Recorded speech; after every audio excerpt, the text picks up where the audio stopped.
channel. She is a trichologist and the founder of the Good Hair Tribe, which is a tech-driven hair care literacy and coaching company that literally spans the globe from Nigeria to the US to the UK to Canada. And they're really focused on supporting women and hair care literacy. And today she so generously volunteered to share her time with us. So join me in welcoming Atilola to the channel as she shares her expertise with us about hair loss and the things that we can learn. So welcome Atilola to the channel. We are so excited to have you.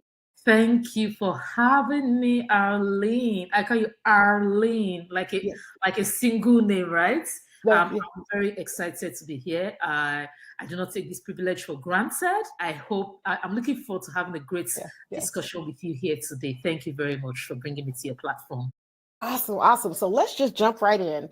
So one of the things that I was incredibly excited about learning when I went onto your channel, when I went onto your website and learning about the Good Hair Tribe on that site, you have a passion for helping others, particularly those dealing with hair loss. So tell us a little bit about your background and why you got into this work in terms of supporting people who are dealing with hair loss and hair care literacy.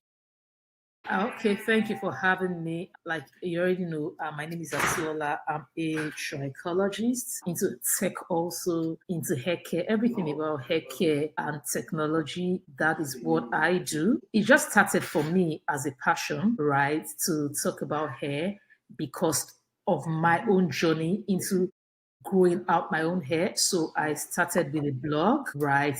That was 2011. That's 14 years ago. I started with a blog then called African Naturalistas. And then we were always writing about hair care and everything. I say we because I also had other people who were already in the hair care industry writing on that blog with me. And then we were just basically loving about writing hair, and then people started asking me about hair products. They needed products, and then I just started manufacturing products, right, at that particular point. Just small things, just whipped butters and all. And then when I used to be a consultant at one of the big four, right? So when I left the consulting world, I started manufacturing products on a bigger scale, right? I called African Naturalistas products. I was manufacturing, we're making, basically delivering solutions to people. And then people started asking me about hair loss issues, right? And I'm like, okay, what we all did in those days, go and use coconut oil, go and use castor oil. But after a while, you find out that your coconut oil and castor oil is not working for everybody, right? It's not growing out people's hair, right? You need to go back to school to learn about how to solve people's problems because they are reaching out to you with these problems. Right then, there was no trichologist in Nigeria, so I had to go back to school. I became a trichologist, right? A certified trichologist. That's when I actually also became a cosmetic scientist, because before I was just manufacturing product, but I wasn't a scientist, right? I was manufacturing from the knowledge I was gaining on the internet, right? So I went back to school, to two schools, became a cosmetic scientist, became a trichologist. Of course, I was an engineer, I was an engineering graduate, but I wasn't using my engineering degree anymore because I was now in the world of hair care, right? And then I started my hair clinic after becoming a trichologist. In my hair clinic, I started becoming a better scientist in cosmetics, right? And then the hair clinic was growing, and then we're doing well, manufacturing, running the hair clinic. And then people were saying, oh, they need knowledge that, and by this time, with the advent of Instagram Live and all these things, I started teaching.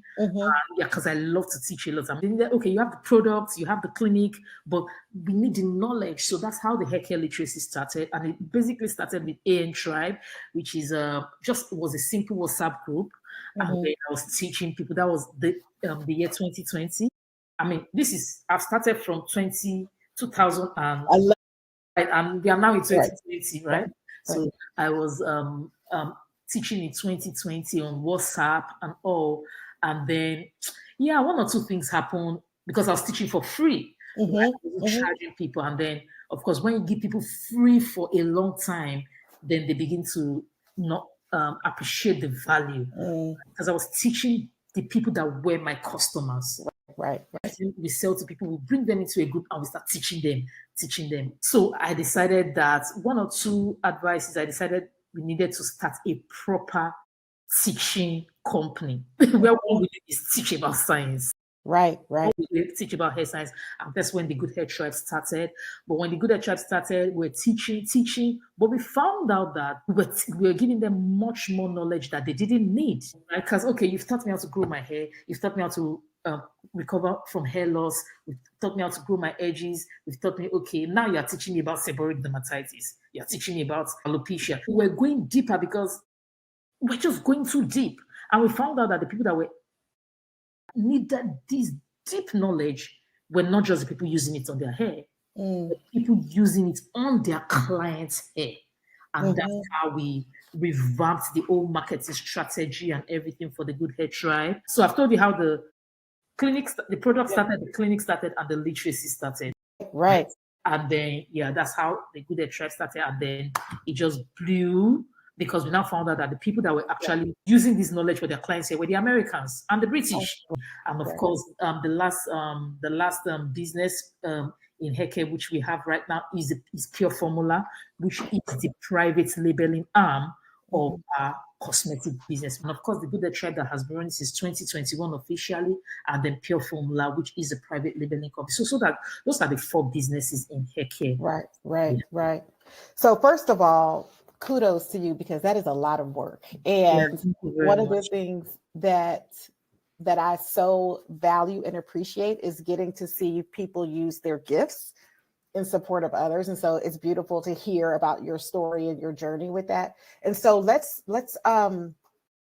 you share that you love to teach. So why don't you talk to us a little bit about, because there might be some people who are just stumbled onto this channel and they're not aware of what trichology is.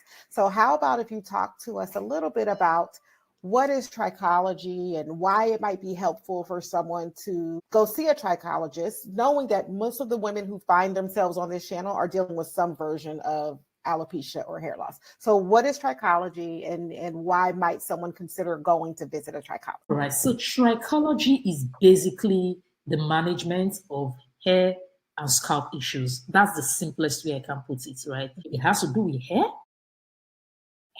as in the hair loss issues, or it has to do with scalp issues, right? That is what trichology is, and it's a topical approach. It means it doesn't go beyond the topical region. It doesn't. We don't prescribe medication, right? We don't draw blood. There are things that we do not do, but everything that has to do with topical approach of hair loss issues and scalp disorders. Right? Some might talk about hair shaft issues also, but trichologists, many people really don't have hair shaft issues as much as they have hair loss issues and scalp disorders. So that's what a trichologist, that's what trichology is about. Why should you go and visit a trichologist? If you have hair loss issues and if you have scalp issues, you should go and see a trichologist, a good trichologist. You don't necessarily need to go and see a dermatologist, because number one, they're not as accessible as trichologists. And number two, many times they are, for the more serious issues, I'll say, okay, go and see a dermatologist. So there are sometimes you go to see a trichologist and then they recommend you go and see a dermatologist, maybe when you need hair transplant surgery, other things like some really, really, really deep infections and infestations that might need medications, that might need prescriptions, then you can go and see a dermatologist. Dermatologists and trichologists are supposed to work hand in hand, right, to deliver solutions to clients. Okay, so your recommendation, which makes sense, because we've had dermatologists and trichologists on, and a lot of them, similar to what you just said, is some of them work in tandem, they work together. So it's almost like a full service, right? So you get the trichologist who has their specialty, and then you can partner with your dermatologist if there's need for that. Yeah, if they can support that. And so in terms of a visit, right, if someone were to visit you, because I've had some trichologists talk about they while they don't draw blood, like you mentioned, they don't draw blood, they will look at blood work or they will make a recommendation. Do you do that at all? Or do you engage in that side of it? Or is that where you would recommend them to go visit? Yeah, because of where I'm coming from. Remember, I used to be in Nigeria before. I'm now in the US, right? I was careful not to go into that area, Okay, got right? it. Got it. Because of where I am coming from. Yeah, okay. But you should, if you can offer it. In fact, I have had to listen to a hair surgeon that taught us how to partner with surgeons, Mm-hmm. right? Yes, that taught us, well, we bring the clients, right? And then we work with them and we are all there, Yeah, right? yeah. So then we do all that, right? And it's a full bouquet, but you should not take the needle and draw it yourself. Right. You should look at the blood work if you have been trained to, because some trichologists are trained to do it, some are not trained to do it, right? Some have to go and get extra training on how to read blood work. But if you don't have that training, send the person to the person that does it. Yeah, yeah, And if you have that training, bring the person that will draw the blood and read it for them. But the truth is that you should be able to give your clients every single thing that they need within the limitations and allowances of what you have been trained to do. That's good. That's good. And so when thinking about some of the issues that might trigger or cause hair loss. So a lot of times, many of us already know that there are some genetic issues that sometimes cause it. There are sometimes hormonal issues. Are there any other things that you see that might contribute to hair loss that we may not be mindful of? Yeah, so of course, so you mentioned, so there are three things when it comes to hair loss right now. Hair loss, there are three things that cause hair loss. There are three kinds of damages that I have divided it into. So we have the mechanical, we have the hereditary, and we have the hormonal. Any form of hair loss can be put into one of these three categories. So you Either said hormonal, and hereditary. hereditary. Okay, got it, got it. Yep. Yes, those are the three. Any form of hair loss can be put into Into this. those. See, hormonal hair loss is triggered by hormones. Hereditary is what you inherited, which if you really, really go down into the hereditary form of hair loss, it still takes some part, it still has to do with some part of hormones, right? Yes. But it's just that it is not just your hormones acting on its own, it must actually pass down to you, right? When we come to hair loss genetics, because so there's something we call hair loss genetics. So we can predict how, we can predict whether you're going to have hair loss or not based on the genetics that you got from your parents, right? Yes, it's another science on its own. And then, of course, mechanical is what you did by yourself to yourself to cause the hair loss. All forms of hair loss can be put in these three categories. Mechanical, we're talking about basically traction, alopecia. Right. Right, yeah. Even things like stress, hair loss as a result of stress, hair loss as a result of sickness, hair loss as a result of all those things, we still go through the hormones. They will still go through the hormones. Even though, so when you're talking about um, um, stress-related hair loss, it is not like you're going to get stressed and then you're going to start losing your hair. You're going to get stressed. The stress is going to affect your cortisol. Right. Then you are going to have hair loss. So they will still always go through the hormones. And so thinking about the three areas, this is a good sort of way to categorize, I think. When we think about so many women, and there are women, there might be someone right now who's like trying to figure out what's going on. And many of them are oftentimes overwhelmed by the situation, overwhelmed by the process of trying to figure out what's going on. What would you say are the biggest myths around hair loss and regrowth for those who are either struggling and just trying to even ascertain, is it possible for regrowth from a trichologist perspective? What would you say are some of the biggest myths, and what are the things that we should be thinking about if we're dealing with hair loss in terms of pursuing treatment? Well, the biggest myths I would say is maybe you feel like you can just make a decision that your hair will not grow by yourself. Like, because the situation is so bad, right? And then by yourself, with yourself, and you just decide this hair cannot grow back.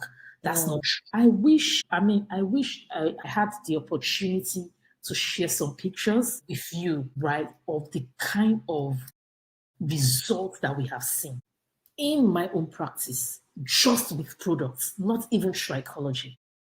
Another myth is that another myth I will say is that not all forms of hair loss are recoverable 100%. Right. There are some that they will grow back, but it will never be 100% recovery. Right. Another myth is that hair surgery is 100% effective. It's not. So let me tell you how hair surgery works. So you have we are talking of the people that their situations are now so bad from scarring alopecia that the only solution is hair surgery. Right.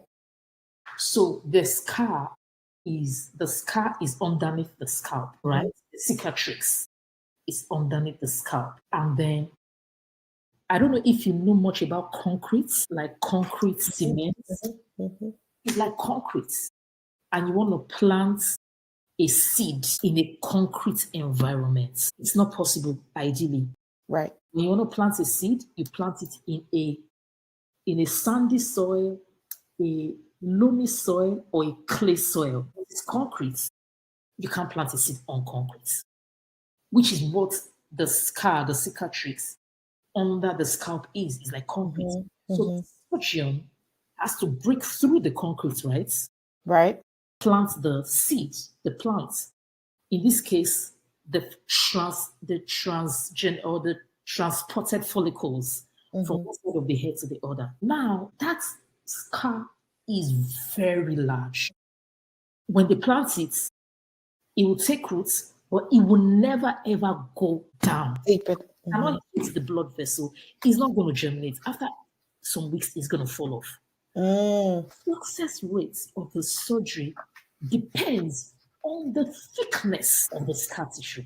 That's why people have a high success rate for their hair transplant surgery, and some don't have. Right. Okay. That's how it works. Just think of, if somebody has been into agriculture, this will be very vivid for them. They can understand this very well. So that's basically what planting something, putting it and breaking down through that concrete and making it take root with the blood vessels.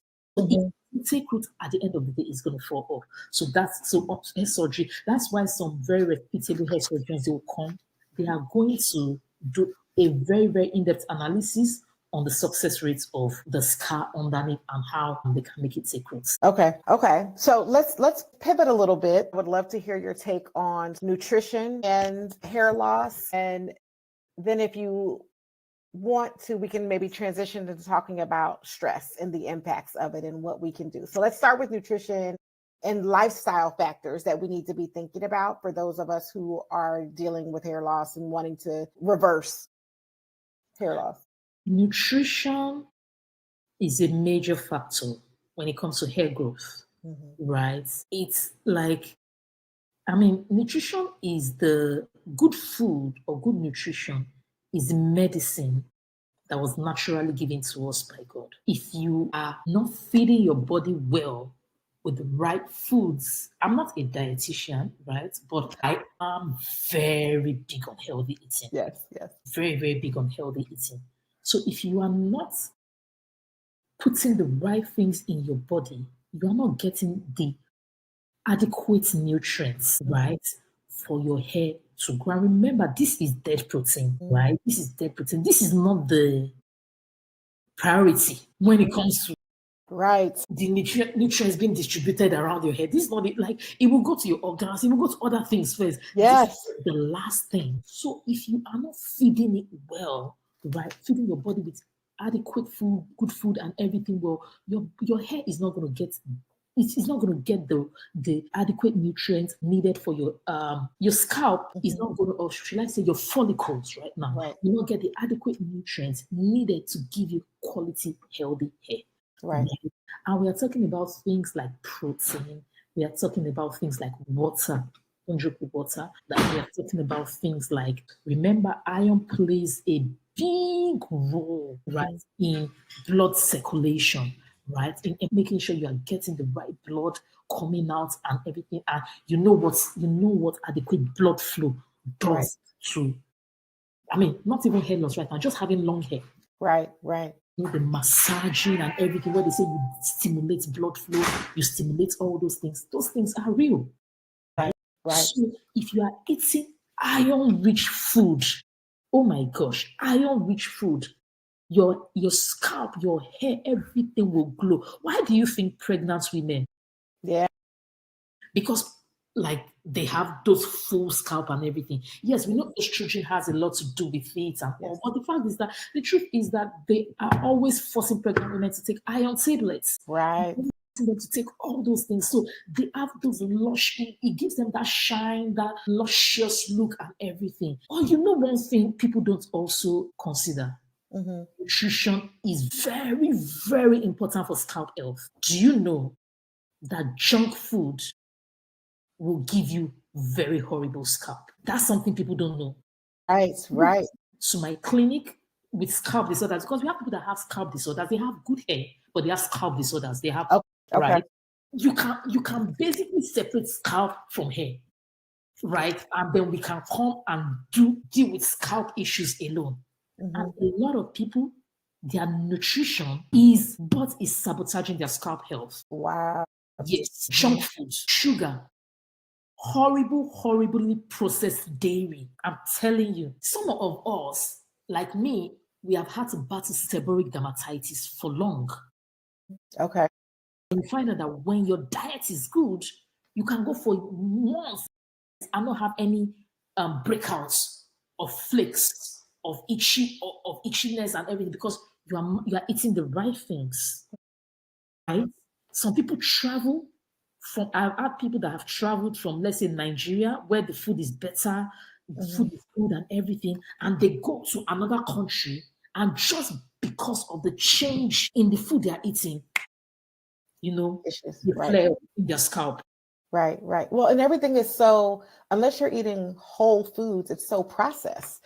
So the inflammatory oils, the inflammatory, like you said, the sugars, the processed food. Yes. So when you come into my clinic with a scalp disorder, the first thing I'm looking at is your diet. Yeah, because it is yeast that is making these things overgrow. And what feeds yeast? Sugar feeds it, right? You understand? So the first thing, like, I don't even want you to stress me, especially when you tell me you've been using the anti-dandruff shampoos, you've been using all the seborrheic dermatitis shampoos, you've been using all the shampoos and everything, and you know, you use the shampoos and then the next day everything grows back.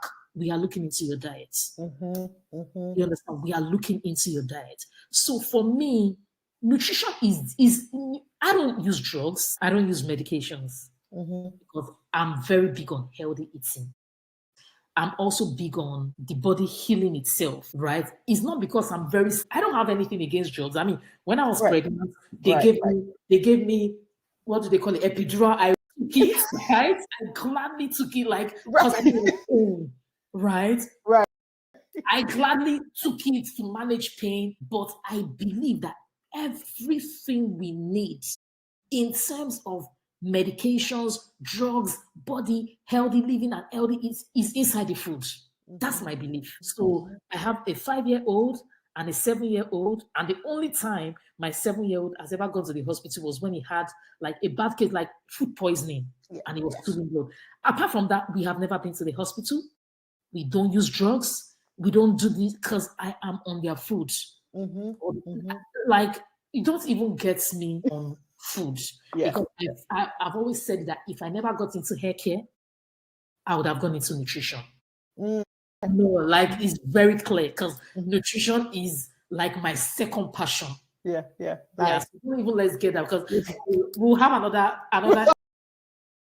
That's good. That's good. So then, well, let's talk a little bit about stress then, because you talked a little bit about cortisol, and many of the women on my channel are sort of 35 and up, or they're 45 and up. So they're dealing with perimenopause, menopause, you have children, you have parents, you have your job. There's a lot going on. So what are your thoughts related to stress? And I don't want to call it stress management, because I heard someone call it sort of stress resilience, because the stress is there. The question is, how are we positioned, outside of and including things like prayer and meditation, and sometimes you need to surrender things. What are your thoughts about stress and this process of? Yeah, I think that, because I'm in my 30s also, Right. I think that this is the age where we get the most stress. If you're a mother, you're working, you have to manage businesses, then you are married, and everything around you is designed to stress you out. Mm-hmm. If you are somebody that is upwardly mobile, because not everybody is upwardly mobile. So people are just like, but I'm not about that life. I'm about the life of doing big things in this world, right? Mm-hmm. And then that life comes with stress. Yes. And you have to manage. You have to manage the stress every day. But I will say that we cannot do without stress at this stage in our lives because of all the things coming at us. But yes, I agree that you have to intentionally create an environment that helps you manage it and helps you happy. Mm-hmm. You understand? So even when all those things are coming, you have to intentionally create an environment. So for me, what I will say is whatever makes you happy. Because when those things come, what stress does is that it increases the production of cortisol in your body, right? Now, let me tell you something. And I think everybody that is listening to this should take this very seriously. If stress gets to the level that is already showing on your hair, then there's trouble. Mm-hmm. Do you know why?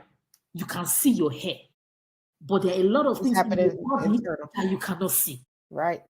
It's just a map of what's happening in your body. Like, it's just a map. It's just a sign that if you're already seeing it on your head, trust me, it's already impacting some other organs that you cannot see. Exactly. If stress is already getting to the point where it's causing hair loss, then no, you need to take it easy. Mm-hmm. You need to take it back, because what are we talking about in your kidneys, in your liver, in your heart? You get what I'm saying? Mm-hmm. And you know that stress triggers autoimmune disorders. Absolutely. So if you have started seeing alopecia areata, men, and autoimmune disorders, they don't respect anybody. They don't respect the trichologist. They don't respect the dermatologist. They don't respect the surgeon. They don't respect anything. They will be there till the day they decide that they no longer want to be there. Yeah, that is true. So they don't respect you. They can be there for 1 year, or they can be there for 16 years. Yeah. Well, it's autoimmune until they decide, you know what, I'm done with you, I'm leaving. They don't respect anybody. So you have to be very, very careful about how it appears, how it comes, how you manage it. So just be happy. When I mean be happy, yes, you might not be happy, but bring external factors that can, counter the cortisol production. I think that's why I went into that part of stress doesn't respect anybody. Go out and meet friends, right, that will make you happy. I know it might be external, but the fact is that it brings down the cortisol, right? Mm-hmm. Expose yourself to movies. If movies are what make you happy, if you think that reading I don't know if you are a faith-based person or whatever, and I'm talking to anybody watching this, reading a Bible, reading a Quran, reading anything, meditating on such things is what gives you the assurance that things will be better and makes you happy. Please go ahead and do that. But you know what makes you happy. You know what brings down your stress, right? Then do that. And if you can remove yourself from the environment that makes you stressed, yourself, right? Some people cannot remove themselves. Right. Maybe they have a sick child, right, that is stressing them, or they are going through a divorce. You know, divorce causes hair loss, right? They're going through a divorce and they have to face that situation head on till they run the entire cycle. You understand? So some people in such situations, they can't remove themselves, right? So you have to counter the effects of stress. Stress, and then sleep well. Yes. You need to sleep well because, and I'm talking to myself also, right? You need to sleep well because for me, in fact, I don't mind not sleeping well. I can stress myself, not sleep well, but I heard that in your old age, those cells, those memories are going to start fading off because you did not take care of your sleep when you were younger. And I like, please don't bring dementia near me. I don't even want. Yeah. It is even scary that I will be looking at my kids, my husband, everybody, and I will not be able to remember who these are. No, please, let me just go and sleep. Yeah. I think that's for me. I think that's for me, like, the reason why I need to sleep. Like, the hair loss, like, no, I'm going to sleep. Yeah. Well, and there's a lot of the women on our channel, I'll say that because I'm in my mid-50s, right? And so a lot of women on our channel, once you hit a certain age, there's some challenges with sleep. I finally feel like I've gotten a good sleep hygiene process. It's taken a minute, but it's really important. I also remember reading somewhere that the human growth hormone gets released when we're asleep. And so yes, in terms of our follicles and the benefit of getting good sleep is that our body, number one, it repairs itself while we're sleeping. Yes, it does.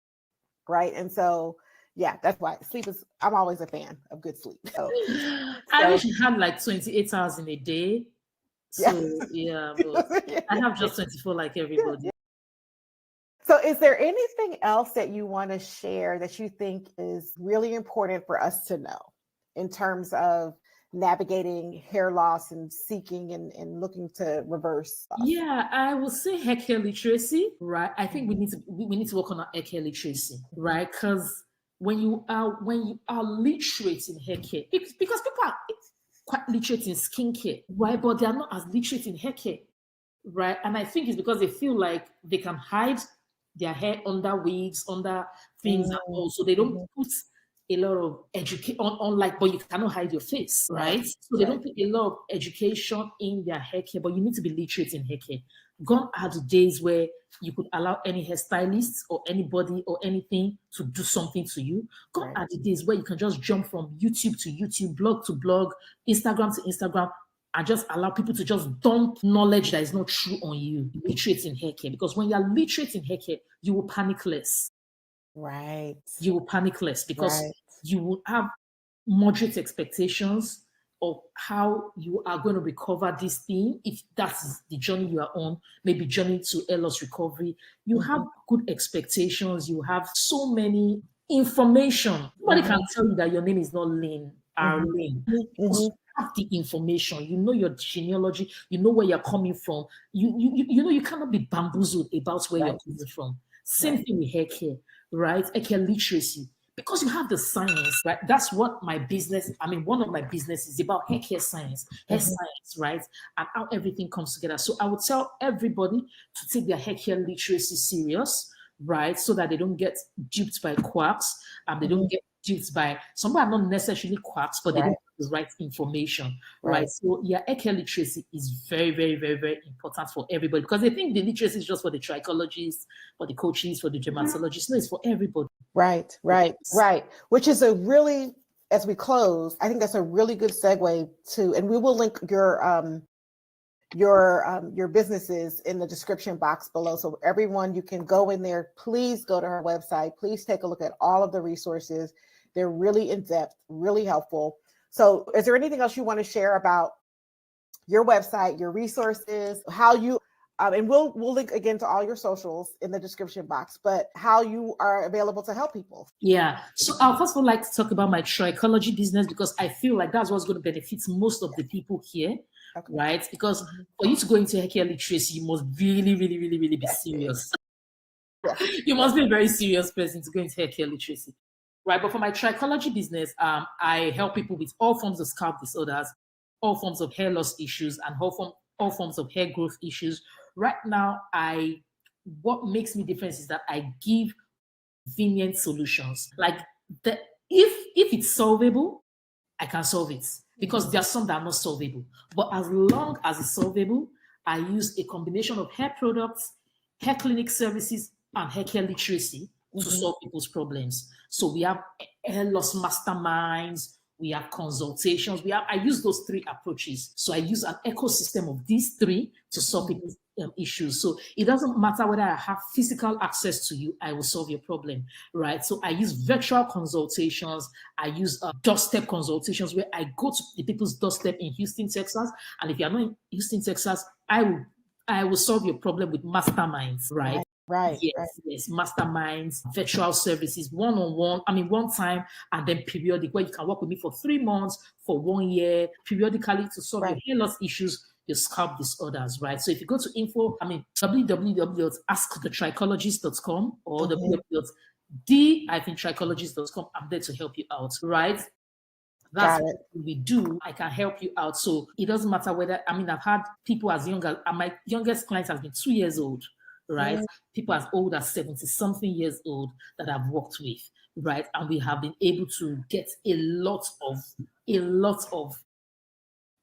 results. So if you go to the askthetrichologist.com and you see all those pictures, they are real. They are real. They are my clients. So how we got them is another case. Sometimes we use products. Sometimes we use products and clinic. Sometimes we use products and literacy, right?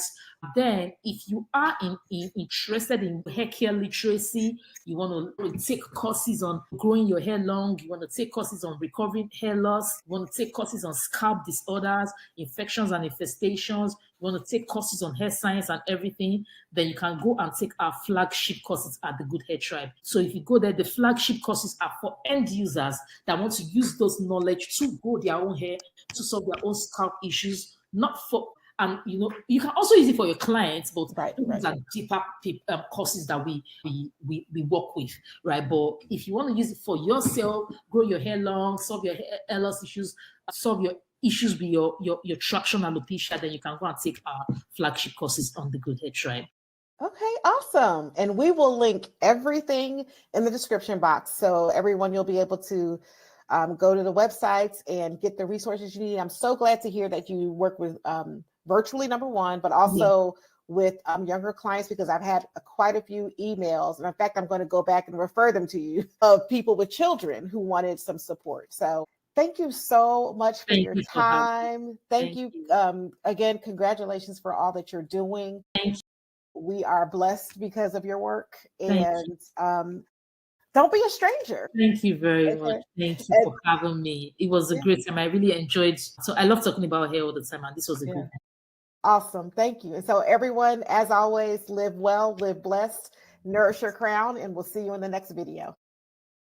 Bye. Bye.